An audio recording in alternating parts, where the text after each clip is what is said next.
ए भाऊ तुला काय झालं काय झालं काय झालं मला सांग. ए झालं गेलं लय झालं वय झालं आता थांब.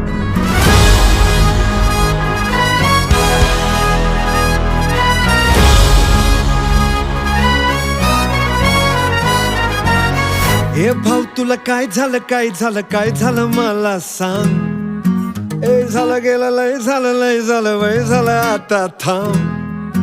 कुणीतरी तुला छळलंय मन लय चुरगडलंय आतमध्ये लय जडलंय तुला कसं नाही कळलंय. मन माझं लय गडबडलंय धक्का बसला धडधडलंय तडफडलंय धडपडलंय वाटर मारून बडबडलंय. मला येड लावलंय लावलंय लावलंय लावलंय लावलंय लावलंय रावलंय तिला येड लावलंय लावलंय